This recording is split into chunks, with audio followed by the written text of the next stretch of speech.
आज से 33 साल पहले ये 21 मई 1991 की ही बात थी जब धनु नाम की सुसाइड बॉम्बर महिला ने राजीव गांधी को माला पहनाने के जस्ट बाद बटन दबाकर ऐसा खतरनाक बम ब्लास्ट किया कि देश के प्रधानमंत्री राजीव गांधी के साथ साथ आसपास के 15 लोगों की भी हत्या हो गई।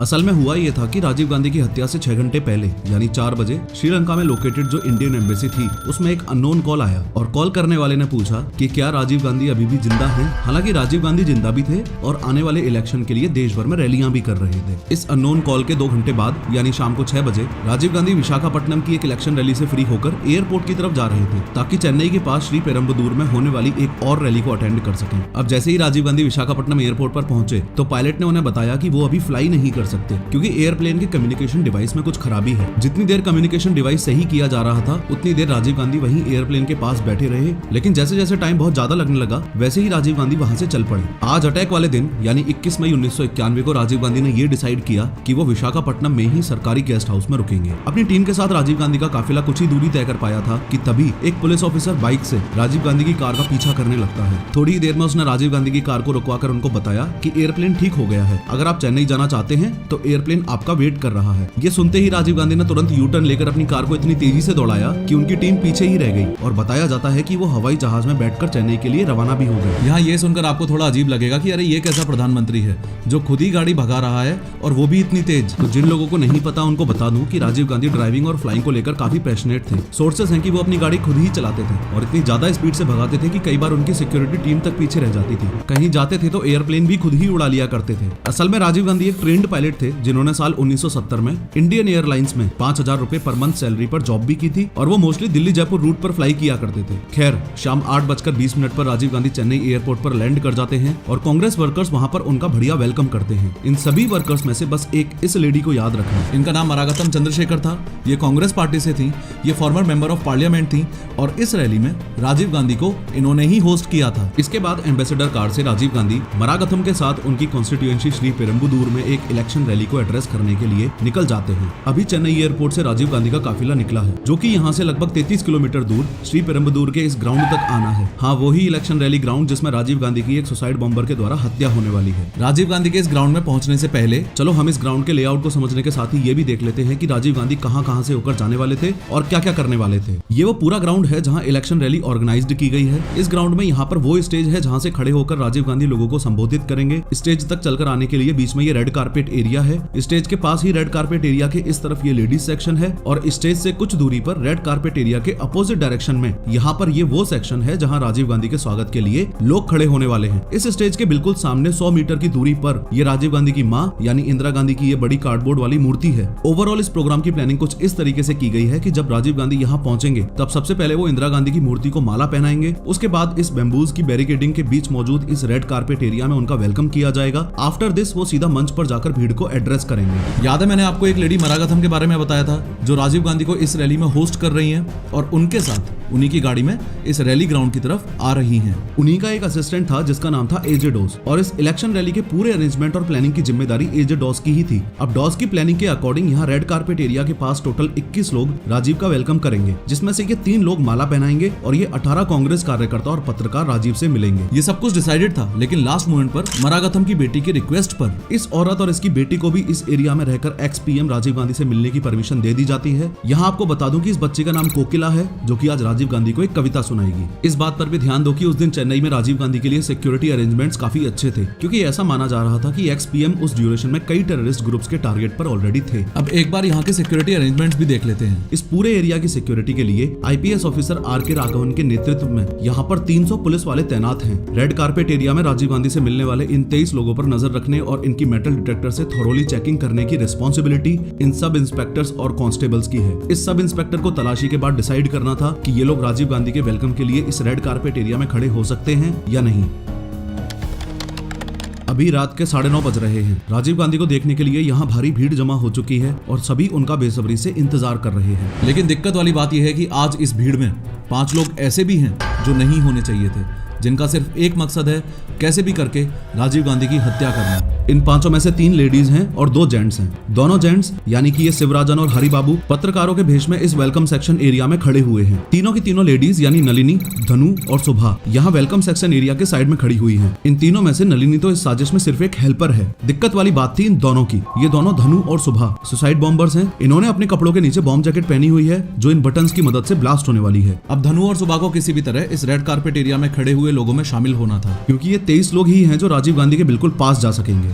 इसलिए ये दोनों फीमेल सुसाइड बॉम्बर्स यहाँ आना चाहती हैं ताकि ये राजीव गांधी को अपने साथ उड़ा सकें। लेकिन लाख कोशिशों के बावजूद शिवराजन और हरिबाबू इनका नाम राजीव गांधी के स्वागत करने वालों की लिस्ट में नहीं जुड़वा पाते हैं। इससे ये सुभा और नलिनी स्टेज के सामने बने इस लेडीज सेक्शन में जाकर बैठ जाती हैं। पर धनु अभी भी मौके की तलाश में थी कि कैसे भी करके रेड कारपेट एरिया में एंट्री मिल जाए। इसी बीच अचानक से यहाँ काफी ज्यादा लोग एक साथ आकर डॉस से जिद करते हैं कि उनका नाम भी इस लिस्ट में ऐड करो ताकि वो भी राजीव गांधी से मिल सके। इससे यहाँ रेड कारपेट एरिया के आसपास अचानक अफरा तफरी सी मच जाती है। इस वेलकम सेक्शन को भी आगे इस वीडियो में रेड कारपेट एरिया से रेफर किया गया है। इस मौके का फायदा उठाकर धनु जल्दी से इन माँ बेटी के पीछे आकर खड़ी हो जाती है। हालांकि पुलिस इस भीड़ को यहाँ से हटाती है, लेकिन धनु पर अब भी किसी का कोई शक नहीं होता। ये यहीं रेड कारपेट एरिया में खड़ी रहती है। इसी बीच जल्दी से डॉस स्टेज की ओर दौड़ता है और स्टेज पर पहुंचकर माइक से अनाउंस करता है कि राजीव गांधी यहाँ पहुंचने वाले हैं। तभी राजीव गांधी के काफिले की ग्राउंड में एंट्री होती है। अब राजीव गांधी ने इंदिरा गांधी की स्टैच्यू पर माला पहनाई और मंच की ओर आने लगते हैं। जब राजीव रेड कारपेट एरिया में पहुंचे तो इन लोगों ने इन्हें चादर उड़ाकर इनका स्वागत किया। मरागथम ने राजीव से पार्टी के अन्य कार्यकर्ताओं को भी मिलवाया। अब आदमियों से मुलाकात के बाद राजीव इन 3 लेडीज से मिलने के लिए आगे बढ़े। इनमें से इस बच्ची यानी कोकिला ने राजीव गांधी को कविता सुनाई। तभी यहाँ लोगों की भारी भीड़ पुलिस के सुरक्षा घेरे को तोड़कर राजीव गांधी से मिलने आ जाती है। इससे राजीव गांधी को एक सिक्योरिटी ऑफिसर यहाँ से जल्दी निकालने की कोशिश करता है, लेकिन राजीव गांधी ने तमिल लोगों को देखकर उनके बीच रहने का और उनसे मिलने का ही फैसला किया। इस धक्का मुक्की में सुसाइड बॉम्बर धनु काफी पीछे चली जाती है। अब धनु एग्रेसिवली राजीव गांधी तक पहुंचने की कोशिश करती है, लेकिन तभी सब इंस्पेक्टर अनुसुईया धनु का हाथ पकड़कर उसे आगे बढ़ने से रोक लेती है। अब राजीव गांधी ये देखकर सब इंस्पेक्टर अनुसुईया को इशारा करते हैं कि धनु को आने दो। अगले ही पल राजीव गांधी की मौत यानी कि धनु उनके सामने खड़ी थी। अब धनु राजीव गांधी को चंदन की माला पहनाती है और उनके पैर छूने के लिए झुकती है। नीचे झुकते वक्त धनु अपने बॉम्ब जैकेट के सबसे पहले तो पीछे वाले बटन को दबाती है और फिर आगे वाले बटन को दबाती है और तभी एक जोरदार धमाका होता है जिससे यहाँ की धरती ही हिल जाती है। इस विस्फोट के बाद चारों ओर आग और धुआं फैल जाता है। इससे ग्राउंड में हाहाकार और भगदड़ मच जाती है और कुछ देर बाद जैसे ही रेड कारपेट एरिया में धुआं कम होने लगा तो चारों तरफ खून और लाशें दिखने लगी। इस ब्लास्ट में कोकिला की मां, मरागथम, धनु, पुलिसकर्मी और सुरक्षा अधिकारियों के साथ राजीव गांधी के शरीर के टुकड़े बिखरे पड़े थे। यहाँ 15 लोग मारे जा चुके थे और 40 से ज्यादा लोग सीरियसली इंजर्ड थे। वहीं इस हरिबाबू के कैमरा में लास्ट के कुछ पलों की ये 10 पिक्चर्स थी। देश में इतना बड़ा हादसा हुआ, एक पूर्व प्रधानमंत्री को पुलिस वालों के सामने सुसाइड बॉम्बर्स ने जान से मार दिया। पर उस 21 मई 1991 की दहशतगर्द रात को पूरा भारत सिर्फ एक ही सवाल से जूझ रहा था, राजीव गांधी को किसने मारा और क्यों मारा। आज की इस वीडियो में 3D एनिमेशन की मदद से इस असैसिनेशन की पूरी प्लानिंग को स्टेप बाय स्टेप समझेंगे और ये भी देखेंगे कि इंडियन एम्बेसी में उस शाम 4 बजे जो कॉल आया था उसको सीरियसली क्यों नहीं लिया गया। लेकिन हर बार की तरह शुरू से शुरू करते हैं। देखो, ये है अपना भारत और ये रहा श्रीलंका। श्रीलंका को आजादी साल 1948 में मिली थी, तो ऑब्वियस सी बात हुई कि उससे पहले यहाँ ब्रिटिशर्स का राज चलता था। अब श्रीलंका के मैप को एकदम केयरफुली समझो। ब्रिटिशर्स के टाइम श्रीलंका के इस हाईलाइटेड एरिया में तमिल रहते थे और इस रिमेनिंग लैंड में सिन्हलीज यानी बौद्ध धर्म को मानने वाले लोग रहते थे। वीडियो में इसी जगह पर यह बात भी आपको 100% क्लियर हो जानी चाहिए कि राजीव गांधी की मौत का कारण इन तमिल और सिन्हलीज लोगों के बीच की लड़ाई ही थी। कैसे क्या हुआ था आगे इस वीडियो में आपको और क्लियरली पता चलेगा। खैर, मैप में ध्यान से देखो, ये है श्रीलंका और इंडिया के सदर्न साइड में ये है तमिलनाडु। श्रीलंका को आजादी मिलने से पहले यहाँ के खेतों में काम करने के लिए भारत के तमिलनाडु से तमिल स्पीकिंग वर्क फोर्स को श्रीलंका में लाया जाता था। इसको इस तरह से समझो कि इंडिया के यूपी बिहार से लोग हरियाणा पंजाब में काम करने के लिए आते हैं और हरियाणा पंजाब वाले विदेशों में काम करने के लिए जाते हैं। इसी तरह तमिलनाडु से लोग काम के लिए श्रीलंका जाते थे और श्रीलंका में इनको इंडियन तमिल्स कहा जाता था। वहाँ पर पहले से रह रहे तमिल्स को श्रीलंकन तमिल कहा जाता था। श्रीलंका में मौजूद श्रीलंकन तमिल्स अलग हैं और इंडियन तमिल्स अलग हैं। उस टाइम श्रीलंका में तमिल्स यानी हिंदुओं की पॉपुलेशन सिर्फ 23% ही थी और सिन्हलीज यानी बौद्धों की पॉपुलेशन 70% थी। एक बार फिर से बता रहा हूँ, ये सारा मामला तमिल वर्सेस सिन्हलीज का ही था, लेकिन ये पूरी कहानी सिर्फ इन लोगों की लड़ाई की नहीं है, इसमें और भी ज्यादा अनबिलीवेबल ट्विस्ट है। अब जब श्रीलंका को आजादी मिली तो उस समय गवर्नमेंट पोस्ट पर ज्यादातर लोग तमिल थे और तमिल लोगों ने अपनी मेहनत के बलबूते पर यह मुकाम हासिल किया था। लेकिन प्रॉब्लम ये थी कि सिन्हलीज लोगों को यानी कि बौद्ध कम्युनिटी के लोगों को ये डर था कि कहीं तमिलियंस उन पर ओवर पावर न कर दें, यानी कि वो कहीं उनके मालिक ना बन जाएं। इसलिए 1948 में श्रीलंका को आजादी मिलने के बाद सिन्हलीज गवर्नमेंट ने तमिल लोगों को साइडलाइन करने के लिए काफी सारे अनबाइज्ड डिसीजंस लिए। जैसे सबसे पहले इंडिया से माइग्रेटेड तमिल्स के वोटिंग राइट्स छीन लिए, इंग्लिश की जगह सिन्हाला लैंग्वेज को श्रीलंका की ऑफिशियल लैंग्वेज डिक्लेयर कर दिया, सिनलीज स्टूडेंट्स को एजुकेशनल रिजर्वेशन दे दिया और कुछ साल बाद 1972 में एक नया संविधान लागू करके देश का प्राइमरी रिलीजन बुद्धिज्म अनाउंस कर दिया एक्सेट्रा। सिनलीज कम्युनिटी ने श्रीलंका में ओवरऑल ये सिचुएशन कर दी कि तमिलियंस का वजूद ही खत्म हो जाए, और अगर तमिलियंस इन अनफेयर डिसीजंस के खिलाफ आवाज उठाते थे तो श्रीलंकन गवर्नमेंट श्रीलंका के तमिल रीजन्स में मिलिट्री लगा देती थी और आवाज उठाने वालों के साथ बलात्कार करके उनके पूरे परिवार को गोली मार दी जाती थी। तमिलियन लोगों पर इन सभी अत्याचारों के चलते इस असल कहानी में एंट्री होती है एक ऐसे बंदे की जिसने राजीव गांधी की हत्या करवाई, जिसने जाफना डिस्ट्रिक्ट के मेयर को गोलियों से भून दिया और जिसने श्रीलंकन गवर्नमेंट और सिनलीज लोगों से लड़ने के लिए एक रेबेल ग्रुप बनाया, लिट्टे यानी liberation tigers of Tamil Eelam. और ये बंदा जिसकी अपन बात कर रहे हैं, जिसने लिट्टे बनाया, वो है ये वेलुपल्ली प्रभाकरण। देखो ओवरऑल ये कॉन्सेप्ट ऐसा है कि अगर इसे आप कहानी में घुस के समझने की कोशिश करोगे तो काफी ज्यादा डिफिकल्टी होगी, और अगर मेरे एक पर्सनल एग्जांपल के थ्रू समझने की कोशिश करोगे तो बहुत आसानी से समझ आ जाएगा। इस 3D मैप में ये जितना भी रेड कलर का एरिया आपको दिख रहा है, ये वो एरिया है जिसमें तमिलियंस रहते थे, और तमिलियंस की तरफ से लड़ कौन रहा था? लिट्टे, और लिट्टे का हेड कौन था? ये प्रभाकरण। सिमिलरली इस मैप में ये जो व्हाइट एरिया आपको दिख रहा है, ये वो एरिया है जिसमें सिनलीज यानी बौद्ध धर्म के लोग रहते थे, और सिनलीज लोगों की तरफ से कौन लड़ रहा था? ऑब्वियसली श्रीलंकन गवर्नमेंट, और इस साइड में लीडर कौन हुआ? श्रीलंकन आर्मी का हेड। तो बेसिकली मैं आपको बस यही समझाने की कोशिश कर रहा हूँ कि ये लड़ाई अपने अपने वजूद के लिए प्रभाकरण और श्रीलंकन आर्मी के हेड के बीच की है, या यूं भी कह सकते हो कि लिट्टे वर्सेस श्रीलंकन आर्मी की है। अब यहाँ लिट्टे अपने हक की लड़ाई तो लड़ ही रहा था, लेकिन उसके अलावा उसकी एक बहुत डेंजरस डिमांड ये भी थी कि श्रीलंका के 2 टुकड़े हो जाएं, जिसमें से जितना भी तमिल लोगों का एरिया था वो अपना एक अलग इंडिपेंडेंट कंट्री होना चाहिए, तमिल ईलम। लिट्टे के फुल फॉर्म को भी अगर दोबारा देखोगे तो इसमें भी आपको नोटिस होगा liberation tigers of Tamil Eelam. खैर जो एक्सपेक्टेड था वही हुआ। लिट्टे के फॉर्मेशन के बाद श्रीलंका में रहने वाले तमिल लोग तो सेफ हो गए, लेकिन लिट्टे और श्रीलंकन गवर्नमेंट में ऐसा युद्ध हुआ जो सोच से भी परे था। दोनों ग्रुप्स एक दूसरे को जितना ज्यादा से ज्यादा नुकसान पहुंचा सकते थे उतना ज्यादा से ज्यादा नुकसान पहुंचाया। दूसरे ग्रुप्स की फीमेल्स के साथ रेप कर दिए जाते थे, हजारों लोगों की जानें भी गईं, और एक समय ऐसा आ गया जब इंडिया में मौजूद जो तमिल लोग थे उन्होंने इंडियन गवर्नमेंट पर दबाव बनाना शुरू किया कि श्रीलंका में जो सिविल वॉर चल रहा है उसमें इंडियंस भी सफर कर रहे हैं, तो इंडियन गवर्नमेंट को श्रीलंका के मैटर में इंटरफेयर करना चाहिए। यहाँ इस बात को भी अच्छे से समझना कि इसी दौरान इंदिरा गांधी को उनके बॉडीगार्ड्स ने जान से मार दिया था, और सिर्फ 40 की एज में राजीव गांधी नए नए देश के प्रधानमंत्री बने थे, the youngest prime minister of India. जिन लोगों को नहीं पता उनको बता दूं कि इसी professor of how YouTube channel पर मैंने इंदिरा गांधी हत्याकांड की 3D animated short film publish कर रखी है, वो भी जरूर देखना। खैर तमिल लोगों की डिमांड्स को मद्देनजर रखते हुए उस समय के भारत के प्रधानमंत्री ये डिसाइड करते हैं कि वो तमिल लोगों की मदद करेंगे। इसी समय राजीव गांधी ने इन श्रीलंकन तमिलियन की हेल्प के लिए इंडिया से श्रीलंका कुछ बिना हथियारों वाली इंडियन नेवी शिप से कई टन खाना और दवाइयां भेजी, लेकिन श्रीलंकन नेवी ने इन सभी शिप्स को वापस मोड़ दिया। इसके 2 दिन बाद दिल्ली स्थित श्रीलंकन हाई कमीशन को इन्फॉर्म किया गया कि इंडियन एयरफोर्स श्रीलंका के तमिल बहुल एरिया में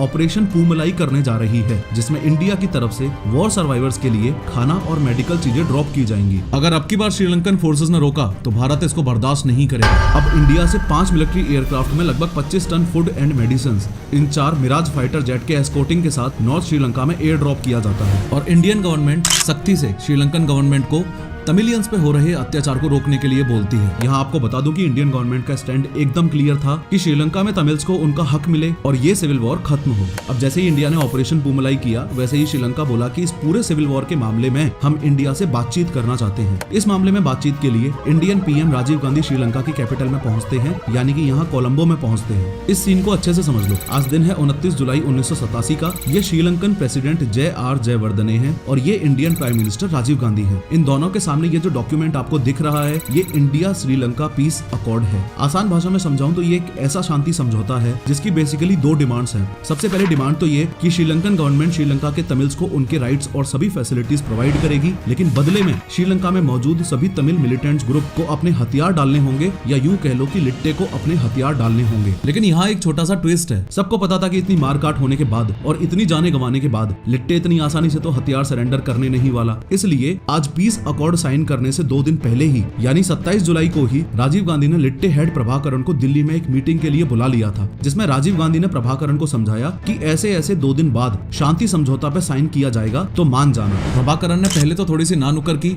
लेकिन उसके बाद वो समझौते के लिए मान जाता है। अब आज यानी 29 जुलाई 1987 को इधर श्रीलंका के कोलंबो में समझौते पर साइन हो गए हैं। लेकिन यहाँ आपको एक बात बता दूं कि कोलंबो में पिछले कुछ दिनों से ब्रूटल राइट्स हो रहे हैं, लेकिन ये राइट्स आज इतने ज्यादा वायलेंट हो गए हैं कि दंगाइयों ने श्रीलंका के प्रेसिडेंट जयवर्धने के घर का एक पार्ट जला दिया। अब इस राइट को रोकने के लिए प्रेसिडेंट जयवर्धन ने राजीव गांधी से कहा कि वो श्रीलंकन फोर्सेस को श्रीलंका के इन तमिल एरियाज में से यहाँ कोलंबो वापस बुलाना चाहते हैं और साथ में इंडियन पीएम राजीव गांधी से इंडियन फोर्सेस का सपोर्ट मांगते हैं। अब आर्मी सपोर्ट के लिए पीएम राजीव गांधी तैयार हो जाते हैं और मात्र 6 घंटे में इंडियन पीस कीपिंग फोर्स यानी कि IPKF इंडिया से श्रीलंका आ जाती है। ये बात सुनने में आपको थोड़ी सी अजीब लगेगी, लेकिन एक्सपर्ट्स मानते हैं कि राजीव गांधी का ये बहुत ही बचकाना डिसीजन था। अगर आप भी इसको अच्छे से विजुअलाइज करोगे तो आई एम श्योर आपको भी कुछ ऐसा ही फील होगा। देखो, ओवरऑल ये लड़ाई बस इस बात की थी कि श्रीलंकन आर्मी वर्सेस लिट्टे की लड़ाई चल रही थी। शांति समझौता साइन करते वक्त जो कोलंबो में राइट्स हुए उनका समाधान करने के लिए श्रीलंकन आर्मी वापस कोलंबो आ गई और खुद के बदले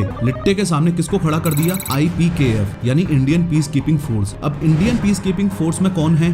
इंडियंस। लिट्टे में भी कुछ मात्रा में कौन है? इंडियन तमिल्स यानी इंडियंस। अब राजीव गांधी के इस एक डिसीजन की वजह से भारतीय नागरिक के सामने लड़ने के लिए खड़ा हुआ था। यहाँ से एक बहुत बड़ी चीज हमको ये भी सीखने को मिलती है कि देश के प्रधानमंत्री के पास एक्सट्रीम डिप्लोमेटिक समझ होना कितना ज्यादा जरूरी है। एक गलत डिसीजन और हजारों लोगों की मौत। एनीवेज, उस पीस अकॉर्ड साइन के अगले दिन यानी 30 जुलाई 1989 को श्रीलंका में राजीव गांधी को श्रीलंकन फोर्सेस द्वारा गार्ड ऑफ ऑनर दिया जा रहा था। तभी अचानक से एक सेलर राजीव गांधी पर अपनी राइफल से बट अटैक कर देता है, यानी राजीव गांधी बाल बाल बचते हैं।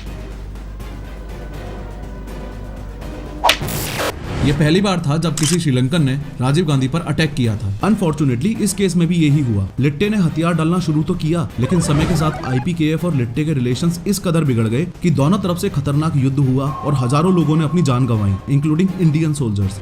अब नो डाउट लिट्टे और IPKF वाले आपस में लड़ रहे थे, लेकिन इस असल कहानी में एक और अनबिलीवेबल ट्विस्ट तब आया जब श्रीलंका में हुए इलेक्शंस में रणसिंगे प्रेमदासा नए प्रेसिडेंट बनते हैं। प्रेमदासा जैसे ही प्रेसिडेंट बने तो उन्होंने कुछ ऐसा किया जो किसी ने सपने में भी नहीं सोचा था। उन्होंने लिट्टे से ही हाथ मिला लिया। पिछले 2 सालों में लड़ के IPKF ने लिट्टे को ऑलमोस्ट खत्म ही कर दिया था। अब मरता क्या ना करता, लिट्टे ने भी प्रेमदासा के शांति प्रस्ताव को एक्सेप्ट किया और श्रीलंकन गवर्नमेंट से हाथ मिला लिया। लेकिन प्रभाकरण इस लेवल का चंट आदमी था, उसने शांति समझौता एक्सेप्ट करते वक्त प्रेमदासा के आगे एक शर्त भी रख दी और वो शर्त ये है कि पहले IPKF को श्रीलंका से निकालो। इससे अब श्रीलंकन प्रेसिडेंट प्रेमदासा IPKF को श्रीलंका छोड़ने के ऑर्डर दे देते हैं। इधर अपने इंडिया में भी इलेक्शन होते हैं। राजीव गांधी इलेक्शन हार जाते हैं और नई सरकार बनती है। राजीव गांधी प्रधानमंत्री पद से हट जाते हैं और देश के नए प्रधानमंत्री बनते हैं जन मोर्चा पार्टी के विश्वनाथ प्रताप सिंह यानी कि VP सिंह। अब इंडिया में VP सिंह की सरकार IPKF को मार्च 1990 में वापस इंडिया बुला लेती है। अब तक IPKF ने श्रीलंका में अपने 1248 सोल्जर्स खो दिए थे और 1000 करोड़ इंडियन रुपीस से ज्यादा ऐसे युद्ध में खर्च किए जो हमारा था ही नहीं। बात साल 1991 की है, सब कुछ सही चल रहा था और लिट्टे की सबसे बड़ी दुश्मन यानी इंडियन पीस कीपिंग फोर्स यानी IPKF वापस भारत आ चुकी थी। तभी एक दिन एक प्रेस कॉन्फ्रेंस में राजीव गांधी ने एक ऐसी बात बोल दी जो आगे चलकर उनकी मौत का कारण बनी। राजीव गांधी प्रेस कॉन्फ्रेंस में बोलते हैं कि राजीव गांधी की सरकार अगर वापस पावर में आती है तो वो IPKF को फिर से श्रीलंका भेजेंगे। अब जैसे ही प्रभाकरण ने रेडियो पर यह बात सुनी, उसका खून खोलने लगा। ये आज का ही दिन था जब प्रभाकरण ने यह ठान लिया कि इससे पहले कि राजीव गांधी इलेक्शन जीत के दोबारा पावर में आए, उनका असैसिनेशन करना ही पड़ेगा। फॉलोइंग दिस, प्रभाकरण ने लिट्टे के इंटेलिजेंस विंग के साथ मिलकर ये प्लान बनाया। इस प्लान को एग्जीक्यूट करने के लिए लिट्टे के 9 मेंबर्स, जिसमें शिवराजन, सुसाइड बॉम्बर धनु, सुभा और बॉम्ब एक्सपर्ट मुरुगन भी शामिल थे। इन सबको मई 1991 में एक शिप के थ्रू श्रीलंका से भारत के तमिलनाडु में भेजा जाता है। आगे ये सभी चेन्नई में इस भाग्यनाथ के घर आते हैं। यहाँ आपको बता दूं कि भाग्यनाथ अपनी माँ पद्मा और अपनी बहन नलिनी के साथ रहता है और अपनी प्रिंटिंग प्रेस में लिट्टे के पोस्टर्स और बुक्स प्रिंट करता है। इस पूरे असैसिनेशन का मास्टरमाइंड ये बंदा था शिवराजन। शिवराजन ने राजीव गांधी की हत्या के लिए कई प्लान्स बनाए थे। एक प्लान था नारियल बॉम्ब फेंककर अटैक करना, दूसरा था स्नाइपर अटैक करना और तीसरा प्लान जो फाइनलाइज किया गया वो था सुसाइड बॉम्बर से अटैक में उड़वाना। सुसाइड बॉम्बर्स के लिए इन 3 कैंडिडेट्स को चुना गया था, सुभा, धनु और सोनिया। बॉम्ब जैकेट नलिनी के हस्बैंड मुरुगन ने बनाई थी। मास्टरमाइंड शिवराजन ने सोनिया को दिल्ली भेज दिया क्योंकि राजीव गांधी दिल्ली रहते थे, तो सोनिया वहां पर राजीव गांधी को मारने के सब अरेंजमेंट्स के लिए गई थी। लेकिन दिल्ली में राजीव गांधी को मारना लास्ट ऑप्शन था क्योंकि इस प्लानिंग के दौरान इन सभी लिट्टे मिलिटेंट्स को राजीव गांधी की श्री पेरुम्बदूर रैली के बारे में पता चल गया था। तो अब शिवराजन इन दो सुसाइड बॉम्बर्स धनु और सुभा को यही चेन्नई में ही रोक लेता है। इस समय यानी मई 1991 में इंडिया में इलेक्शन होने वाले हैं। अब चुनाव प्रचार के दौरान शिवराजन की टीम ने राजीव गांधी की हत्या की रिहर्सल का प्लान बनाया, जिसमें ये सभी देखना चाहते हैं कि देश की एक्स पीएम की सिक्योरिटी कैसी होती है और एक्स पीएम तक कैसे पहुंचा जा सकता है। इस समय वीपी सिंह भी प्रधानमंत्री नहीं थे, उनकी सरकार भी गिर चुकी थी। अब शिवराजन, धनु, सुभा और Nalini x PM VP Singh को माला पहनाने के लिए उनकी चेन्नई रैली में आते हैं। यहाँ पर धनु और सुभा वीपी सिंह को माला पहना देती है, लेकिन नलिनी जो यहाँ इस मोमेंट की फोटो खींचने आई थी वो इस समय नर्वस हो जाती है और फोटो नहीं खींच पाती है। ये सब देख के इस प्लान का मास्टरमाइंड बहुत गुस्सा करता है। इस रिहर्सल से इन लिट्टे मिलिटेंट्स को सिक्योरिटी से लेकर एक्स पीएम राजीव गांधी के पास कैसे पहुंचना है इसका अंदाजा लग गया है। अब 21 मई 1991 यानी राजीव गांधी के जीवन के आखिरी दिन ये धनु और सुभा अपने बॉम्ब वेस्ट पहनती हैं। इसके बाद ये पांचों शाम को चेन्नई से श्री पेरुम्बदूर में राजीव गांधी की रैली को अटेंड करने के लिए इस ग्राउंड में पहुंचते हैं। यहाँ आपको बता दूं कि शिवराजन हरि बाबू को आज 50,000 रुपए दे के यहाँ लाया है ताकि ये राजीव गांधी के असैसिनेशन की फोटोज ले सके। यहाँ शिवराजन और हरि बाबू पत्रकारों के वेश में आए हैं। अब ये पांचों यहाँ की इतनी सिक्योरिटी को देखकर थोड़ा नर्वस होने लगते हैं, लेकिन आज इनका इरादा राजीव गांधी को मारने का है। इसलिए शिवराजन और हरि बाबू आगे बढ़ते हैं। यहाँ पर इनकी चेकिंग के बाद इनको इस रेड कारपेट एरिया में एंट्री दे दी जाती है, लेकिन इन फीमेल सुसाइड बॉम्बर्स को पकड़े जाने का डर होता है। इसलिए ये तीनों इधर इस सेक्शन में जनता के साथ आकर खड़ी हो जाती हैं। लेकिन नलिनी और सुभा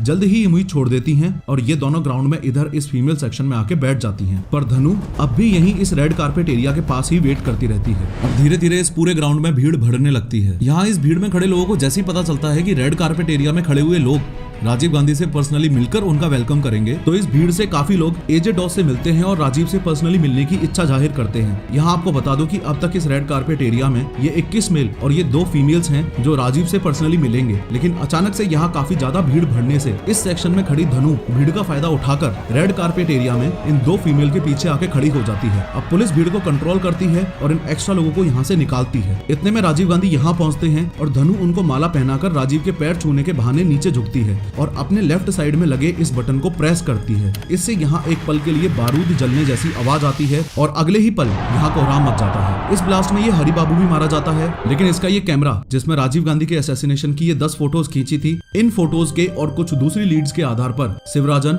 सुभा, नलिनी और कई लिट्टे मिलिटेंट्स को पकड़ने के लिए तमिलनाडु में रेड की जाती है। लेकिन इनमें से ज्यादातर लिट्टे मिलिटेंट्स आत्महत्या कर लेते हैं। एक्सपर्ट्स बताते हैं कि श्रीलंका में शांति के लिए जो समझौता भारत के मीडिएशन से लिट्टे और श्रीलंकन गवर्नमेंट में होना चाहिए था, वो समझौता राजीव गांधी ने खुद करके अपनी मौत को बुलावा दिया। और रही बात उस दिन एम्बेसी में आए हुए कॉल की, तो आपको बता दूं कि ऐसे धमकी भरे कॉल्स एम्बेसी में आए दिन आते रहते थे, तो इस कॉल को एक फेक कॉल समझकर इग्नोर कर दिया गया था।